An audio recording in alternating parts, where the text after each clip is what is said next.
Welcome everyone to the podcast. Thank you so much as always for joining me. I'm thrilled to have you here and I'm very excited to talk about the moon. We have a very big, powerful supermoon on Friday, November 15th. And Spirit was talking to me this morning and I was actually going to record something different for the podcast. And they said, no, please talk about the moon. Talk about the very interesting, energetic alignment that's happening with this moon. And so the moon on Friday has this beautiful energy to it. So it is, right now we are in a fire sign, but the moon is in an air sign. And when you think about what happens to fire when you put air to fire, it expands, it grows, it takes on so much power. And Spirit is saying the power they're wanting us to recognize in this moon is our creative power. They said if you take nothing else from this podcast, it is take the words creative power and run with it, because there is so much to be said about the creative power within you.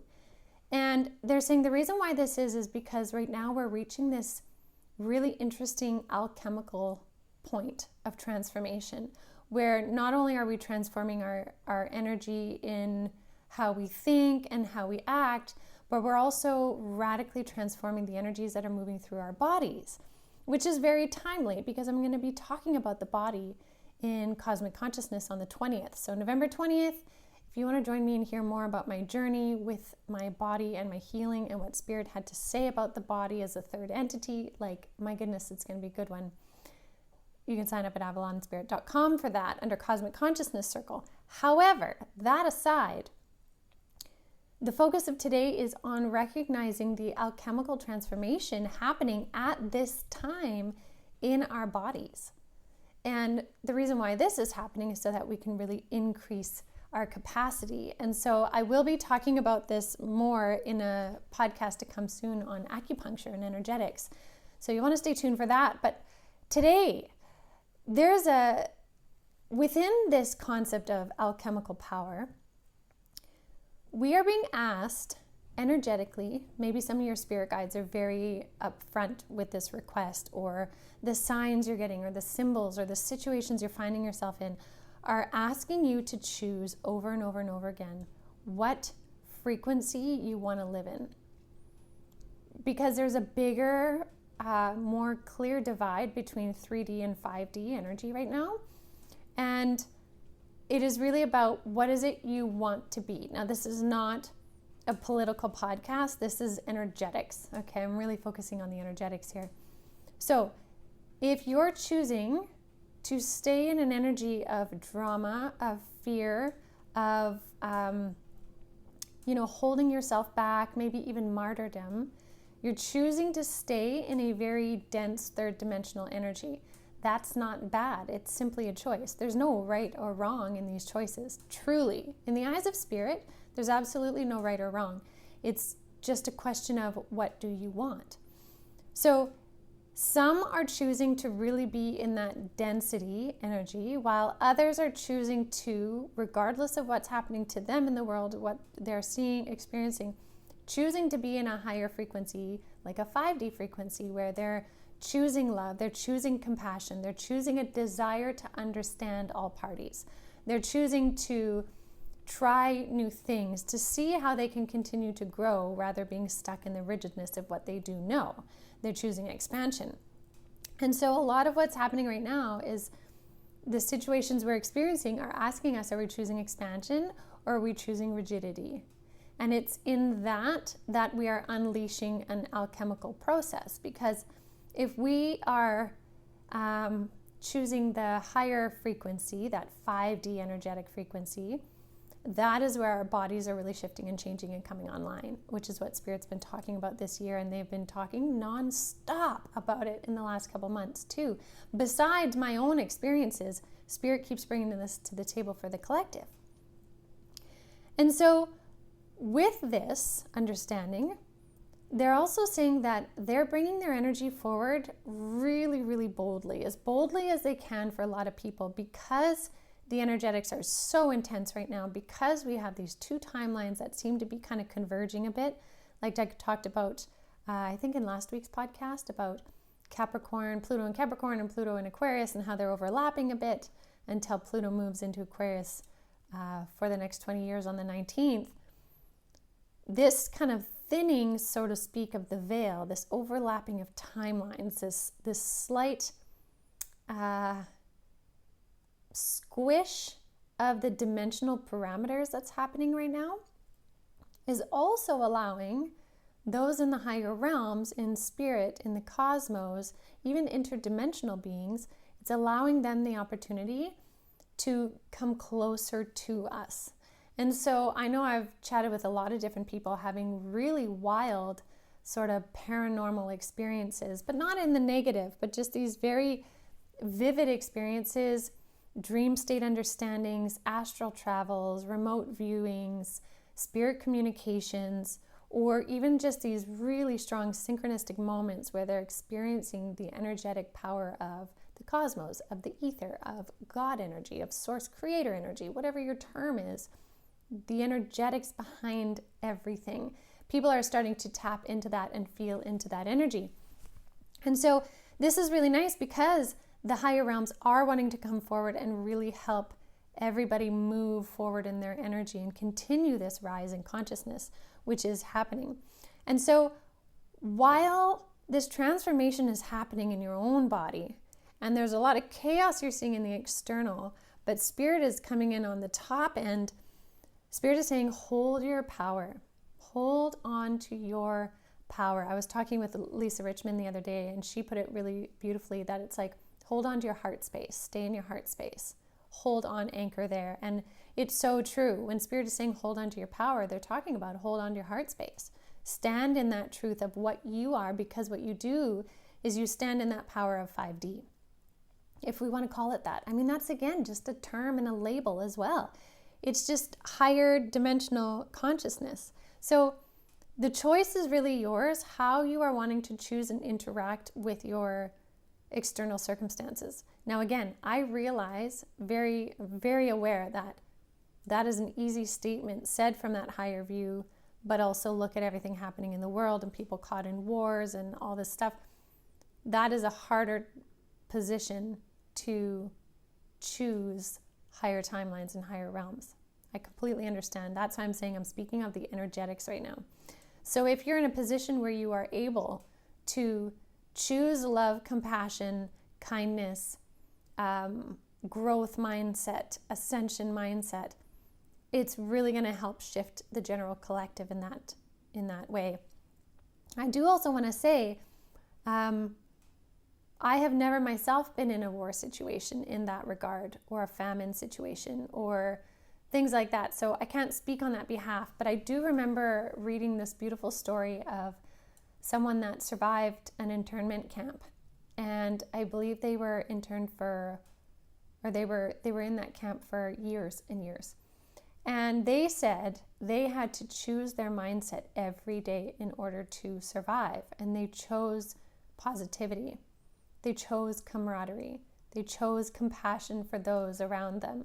And to read the story was absolutely just, oh my gosh, there's no words. It was so moving and eye-opening. But it really rang true of choosing what frequency you're wishing to be in your experience. And I can say for myself too, I had moments too when I was so sick, so sick. We didn't know what was going on. I didn't know where things were going. Spirit wasn't talking to me as much, but I still was choosing how I wish to think and how I wish to be. And, this situation is really bad. What could be worse? Okay, well, this could be worse. So then in this moment, I'm grateful that this situation isn't that situation, right? And that helped me in those moments to move through those moments. So with all of that happening and this creative power that Spirit is talking about, it's in those moments when you're choosing that you get to be in that energy of the creative power. And what they said is when you're choosing to shift a thought or a pattern or a mindset or something in those moments, each of those kind of little notches, every time you flip through one and you click another notch, you're clicking a shift in your reality, in the energy that flows to you, in your capacity to manifest, in your capacity to receive abundance, draw in the energetics, the relationships, the people, the whatever it is that you're desiring. Each one of those clicks on that notch helps bring that energy in towards you. It draws it to you. And so they said, some of you may really be feeling like you're sort of stuck in 3D and you're working to get into the 5D kind of mindset. And for that, they are encouraging you to keep going. They are celebrating you. They are celebrating each time you choose something different. You step forward, you step up, you step out. For those that are, really kind of rooted in a 5D energy, they're celebrating you for holding your frequency there. But they're also saying within those two, there's also this energy for a lot of people, even though there's a lot of momentum in the energetics, there's this energy of like a standstill, this kind of like hush energy, this quiet standstill, this waiting on a precipice energy. And a lot of that energy, Spirit says, will start to shift as Pluto does move into Aquarius on the 19th. And this moon, coming back to this moon is where we really get to anchor in what we want for that shift on the 19th. This moon is a huge energy for us to let go of the things we don't want anymore. And we've been having this through all moons. All full moons really are like a culmination and opportunity to let go. And Spirit has been getting louder and louder in that message with each moon because we talked about, we've talked about it before, how there's so many layers in how you release stuff. And so they're saying, for some, they might feel this standstill, but in this moon energy, it might really be pushing you to really take a good look at what's going on around you. Really choose what is it you're wanting to carry with you into 2025 and what are you wanting to leave in 2024. Whether that be connection with your body, your mind, your spirit, people in your life, your internal dialogue, whatever that is, what are you wanting to let go and release and leave behind? And so they're showing me right now, actually, which is neat. For some of you, you may really benefit from making a list, 2 columns, what you want to attract, what you want to leave behind. And if you go through the process of putting it on paper, you're making real the desires you're wishing to shift. And when those are made real, even writing on paper is an expression of the throat chakra. And so by doing that, you're putting out there what it is you're really wanting. And they're saying sacred ceremony in this moon is so, so valuable. So then if we talk about sacred ceremony can be anything you choose it to be. From a very intricate ceremony, ritual, music, sound, maybe you've got a fire going, all of that, to simply a meditation for you. It's whatever you want to create it to be. It's making it sacred. And that is something else within this moon energy that Spirit is saying, take the concept of making it sacred and make your life sacred. Choose to make your life sacred. How do you want to do that? And another word that I could use to explain that, making your life sacred, would be the concept that somebody brought up in one of my courses that I teach, was romanticizing their life. And it really is that. Like, romanticizing your life is choosing to see your life through a certain lens. And if you think about it, that choice is a sacred choice. And so making your life sacred is also making it what you want it to be. So that when you finish your journey on this planet, you finish knowing you created exactly what you wanted. You lived and experienced and expressed and adventured and released and relaxed and all of the words that we could put in there to your fullest potential. And so maybe that's something that you add on your list as well, to make your life sacred, right? Your life lived in the light right now. That beautiful flame that is you is ready to just catch fire completely in the direction you want to go. So make sure the air element, which is the mind, is fanning the flames of action in the right way. That power is yours. So, like Spirit said, take the energy of this moon, make it sacred. Make a ritual or ceremony in some form in the moon energy. It could be the day before, day of, day after. I definitely recommend the day before or the day of, ideally. And choose what it is you want, because this choice that you make in this moon, this action, this claiming your birthright is what Spirit is saying, which is so cool. I love that. Absolutely. Claiming your birthright of energy in this moon is really going to anchor you into where you're going in 2025. And 2025 has a ton of energetic shift, energetic change, evolution and revolution, lots of planetary action as well happening in 2025. So what you choose now, how you anchor yourself, makes a huge difference in how the rest of the things play out. And that's by releasing things you don't need, anchoring into what you want, changing your mindset, or anchoring your new mindset. I mean, if I look at my own life, I know there's some things that I have shifted and changed that I do really well now. And I'm proud of myself for how I think a certain way with certain things that maybe would trigger me in the past. Now I'm like, yeah, no, we got this. We're doing it this way. Now, the last thing Spirit is mentioning too, before I wrap this up, is they said, this is really neat. Also be willing to radically shift or change things that are needed. Also be willing to radically shift or change things that are needed. And this moon may very well highlight for you what needs to radically shift. And an example I can give you is, for the longest time, I used to eat a certain way. And then since my surgery, I've had to get to know my body differently, and my body wants different types of foods or food combinations.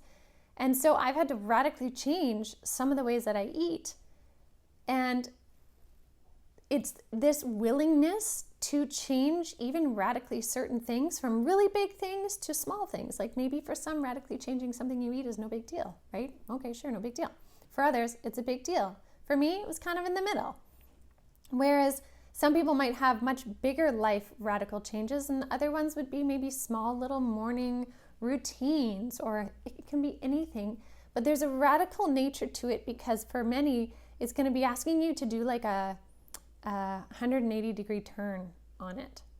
And that 180-degree turn often is that notch that we're talking about that can set you free from the old things. Your willingness to radically change something in order to embrace or make space for the new is really going to go a long way. So again, notice what is being put in front of you, what is being asked of you by triggers or repeated patterns. Pay attention to those. Bring them into a beautiful ceremony in this moon. Invite those elements to be with you as you work these lists or make this ceremony. Radically invite change where needed, choosing what timeline, what energetic frequency you wish to be in and live from, and anchor yourself there as we move forward to, crossing that threshold soon enough into 2025. So I will leave that with all of you. Thank you so much as always for joining me. I sure appreciate you, and I appreciate the comments and the shares and all of that stuff. And I wish you a beautiful, happy full moon. May this super moon be a beautiful pivot point, reinforcing point of the new, improved, anchored, authentic you. I'll see you all next week.